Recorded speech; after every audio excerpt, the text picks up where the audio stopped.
What's up, everybody? Welcome back here to the Devy Royale YouTube channel. We're back with another Dynasty Rookie Pick Edition. So what we like to do on this every couple months and every month, I like to update where are the rookie picks at. Now, we're looking at 24 and 25 picks. So what we're going to be doing is we're going to be diving into, all right, what are those worth right now based on players? What are some trades that we have seen involving those picks? Where would I go in terms of, do I want to rebuild, contender, dynasty? Where does that look like? And then I'm going to give you guys one player right now that I think is a value that if you're a contender, you can go out and grab. And I think he's getting undervalued right now in the dynasty community. So we're going to be looking at rookie picks. We're looking at 24 first, seconds, and 25th first and seconds, along with actual trades that have happened in dynasty leagues, player values, and my favorite veteran to go grab right now. So while the intro is going, hit that like and subscribe button. I'll catch you guys on the other side.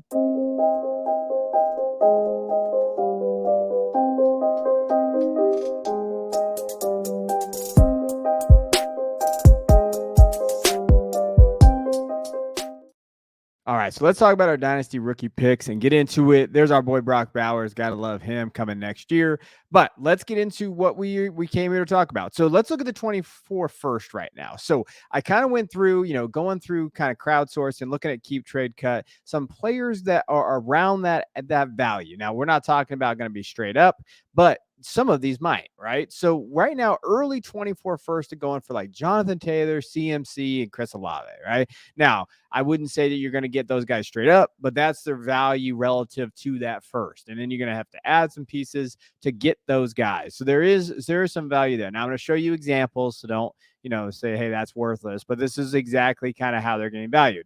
Now, there are some mids going, though, for Najee Harris, TJ Hawkinson, and Nick Chubb.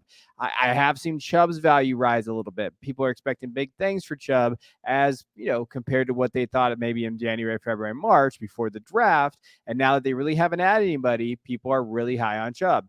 Then you have Kenny Pickett, Michael Pittman, and Jordan Love in the late 24 first. So there are some kind of assets to kind of ascertain what their value is. Now, I'm going to go through some trades. We're going to look at these. A couple of these comes from Fantasy Calc. A couple of these come from DLF. And a couple of them are from my leagues that I've seen just in general, right? Now, as far as like what leagues like settings these are all 12-team Superflex PPR. So just to give you context of what you're looking for. Now, first deal here is Zay Flowers, a first for Jahmyr Gibbs. I think I like this deal for Gibbs side. I understand it from both sides, but I think a Gibbs side to me, like if you're going to go for it, you think Gibbs can be better than every running back next year. And I think in a way, when you're looking at the running back class next year, the 24 class, we do a lot of work here on this channel of that. The running backs are, they're good, but we haven't seen them hit that production that we'd really like. And we're worried about their value, to be honest with you. I think that the 24 class can be made or broken based on the running back class right now. And I think it's kind of broken right now until we see this year play out. So I understand the Gibbs side. Go get that guy, top 12 pick in the NFL draft. Go use them, right? Now, next one here, Calvin Ridley in a third for Darren Waller and a first. Ridley's value has shot up through roof, right? You were getting them in the second, like sort of a late second round value recently in these things. Now you're getting them at the first with Darren Waller added on. I like Ridley, but again, I think people are dismissing Christian Kirk, Tank Bigsby, Travis Etienne, Evan Ingram, Zay Jones. Like you're just kind of getting rid of some guys, dismissing these guys when I think that they are going to have value there. So just so you know, Ridley's kind of hitting his apex for value. And then, hey, straight up a 24 first for Deontay. I've seen Deontay go like 110, 111, 112 to the early second range too. I would say he's kind of bouncing up right now because people have been talking about him. But generally speaking, that is where your first are going at. Now, on our seconds now, so early 24 seconds, James Cook, Mike Williams, David Montgomery. Now, if you're wondering where these are getting valued at in terms of the value of the picks, in terms of the 24 class, I have done a 24 mock on this channel. I would go check that out just so you can kind of see who's going to be there. But again, we're all guessing here in terms of the 24 class.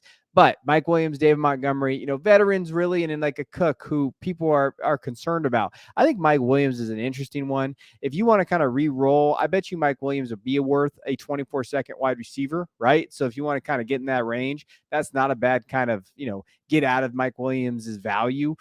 However, if he does go off maybe early in the season, maybe you can get a late first, right? So he's an interesting one. Mid, Roshan Johnson, David Njoku, Gabriel Davis. This might be your last time to get out of the Davis train. So if you're not absolutely contender, Gabe Davis might be a sell, depending on your league mates and where they value him. And then late, Jalen Hyatt, again, that's kind of like a re-roll because Hyatt was a late second round pick. Brandon Cooks, Trey McBride. So when you're looking in that area, that's kind of where those late seconds are going. Brandon Cooks is an interesting one, a little older wide receiver, but in a high volume passing offense that I think could step up this year next to CeeDee Lamb and kind of be that guy. Cooks is one of those guys that's always been the guy in terms of the offense where the defense has the key on him. Now he has CD kind of taking that coverage away. That'll be interesting. And Trey McBride, he's been valued at 24 second for years, it feels like. All right, let's look at some deals here. 24 second for Rondale Robinson. I like the second in that deal, especially if it's early. Wandale coming off the knee. I just worry about that with all those different receivers that they have there. I think I'd rather just kind of get off of the Robinson train. 24 second at 25th second for DeAndre. So I added that one in there. Hey, if that's DeAndre Hopkins' value right now, I'd hold, right? If he goes somewhere the landing spot wise and he really kind of pumps himself up there, you probably get a first for him. Now, if you're sitting there and you think, hey, I'm a contender, I can go get 2 seconds for Hopkins, I don't hate that. I think he's a wide receiver 2 from here on out, but he's a pretty solid wide receiver 2. Cam Akers for A.J. Dillon in the second. I still lean Cam in this deal, but I like it. I get it. If Aaron, A.J. Dillon's one injury away from Aaron Jones and seeing the volume that we've all wanted, but he's always been one injury away, right? So I think that's the question you have to ask yourself and where you value those guys. Now, as far as like where the 25 first are going. So again, these are out there, right? Now, I will say this, Jay Stein, who does stuff on this channel, but also for football guys, he talks about the value of these guys and where they're going, and 25 first being like the cheapest they're ever going to be right now. So Josh Jacobs, Cooper Kupp, Daniel Jones are all going for early 25 first in that range, right? That's what they're valued at. But a lot of things can change in terms of like, picks and player value. I don't hate these deals. I don't think I could give up a first for Jacobs right now. I think I can give up a first for Kupp and Daniel Jones if I absolutely needed that, production from those positions. Jacobs is a hard one for me because I'm just worried about that usage that he got last year. How is that going to carry over? The contract status, how bad that offense is going to be, how bad that offensive line is going to be. I think there's some real big question marks there. Jameson Williams, Javonte Williams, and Chris Godwin for a mid-25 first. And in a late first, Zach Charbonnet, Miles Sanders, and Dallas Goedert. So generally speaking, that's where your 25 first are going. Here's some deals that we saw from all those areas that I saw recently. 25 first for Godwin, Marquise Brown, Dalton Kincaid for a 25 first, Amari Cooper for a 25 first. So really all across the board here, right? I think that's really good value for Cooper. I'm going to talk about Cooper in a little while. But I do think, hey, if you can get a first for Cooper at this point with a 29-year-old receiver, you might do it, right? Marquise Brown and Kincaid, moving forward, a lot of people like Kincaid. Marquise Brown's not a bad bet. If you're a contender, you want to add some production from those two positions, especially if it's tight end premium. I like that deal. I think for Godwin, that's a weirder one because I do think Godwin still holds value for the next 2 or 3 years. He's not like Mike Evans. So there's a chance Godwin maybe not on the Bucks. I don't know if Mike Evans is going to be, but Godwin might be in that same category. So you could be selling a little early on Godwin, but if you want that first, that's kind of where the value's at. Now, as far as seconds go, early, Mike Evans, there's our guy, Mac Jones, Sky Moore, 25 second for Mac. If you're really depleted in Superflex, isn't necessarily as hard pill to swallow. A first would be, but not a second. Mid, Darnell Mooney, Tyjae Spears, Matthew Stafford. Late, Tyler Boyd, Allen Lazard, Michael Gallup. I do think Michael Gallup is a sneaky play. I do think that he could step up and really be that guy, that third guy in that offense. I don't know how much you can rely on him. He's probably a 10-point game. Fantasy production is the ceiling. But it is an interesting play because Gallup's been going for seconds his entire career and just hasn't stepped up. Now, when we're going through the trades that we've seen, Michael Gallup second, Kirk there. So Christian Kirk could be the guy that you pivot to, right? Maybe in Dynasty, you like that value there. You're not as high on Calvin Ridley as some, and you think Kirk should be valued higher. 25 second for Kirk, not a bad little deal, especially for like that, that depth on your roster. Rashad Bateman, Nico Collins for Kendra Miller in a second. I like this on both sides. I do like the Miller play though, but this is more of like a rebuilding. I don't want to say rebuilding, retooling team, right? So if you're trading for Miller and you think, hey, maybe I can just give up these two wide receivers, I need that Miller in that second, and I can go get it this year. Or if I'm a running back away next year, I'm going to plan for that. Next year is going to be my contending year. I don't hate that deal. I don't at all. Rashad and Nico are, crapshoots right now. Nico, especially, Rashad's got to stay healthy. So there's not a lot of guarantees with those two guys. Now, those are your pick values. So I only did the first and seconds. Thirds are just, they're just out there. I don't think there's a lot of value to be had out there with those guys. I will tell you the one guy that I think fantasy managers maybe should be valuing, as especially if you're contending, right? You're obviously not, going after this guy if you're rebuilding. But, last year what we did see, wide receiver 17, he had a 26% target share, 26 target per route run, 38% air yard share. So he was up there. For me, they didn't necessarily add too many guys. They have Cedric Tillman there, yes.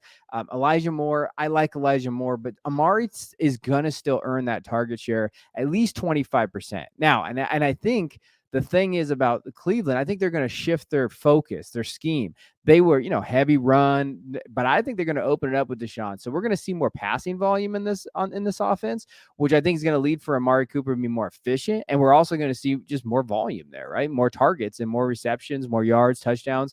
I think that he is one of the safer receivers. And I know this is hard for me to say because I've always, we laugh, we call him the fantasy locust because he never comes through. But I think he's a very solid wide receiver too. So if you're looking for a wide receiver two to go grab and go trade for in an offense with Deshaun Watson, when he's good and he kind of, he got off the rust last year, he could be a top 10 quarterback heading in this year, a passing offense that wants him. And I think he holds his value for 2 years. I think Amari Cooper's that guy you go grab. Right now, his keep trade cut value is wide receiver 37. That's where he's getting valued at. For a wide receiver 37 getting valued at that, when he could be a wide receiver 18 to 20 finish, right, in that range, maybe even 24, you're still recouping value there.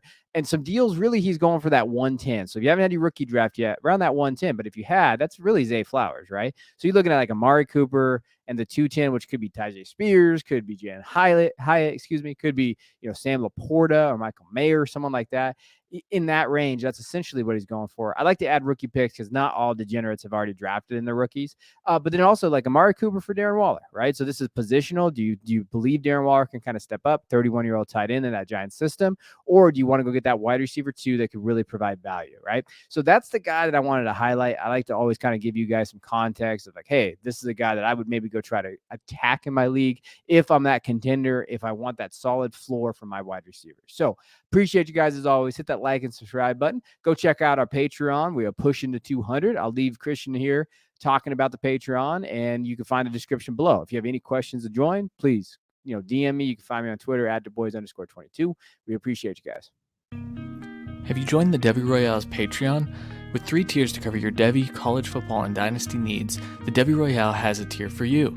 Patrons in the day tier or higher get exclusive access to the rankings database, including consensus combined Devy and Dynasty rankings, each analyst's personal rankings, and separated Devy and Dynasty rankings for every type of fantasy football draft. Patrons in all tiers get access to the incredibly active Discord server, in which our community collectively helps each other win fantasy leagues and has fun in the process.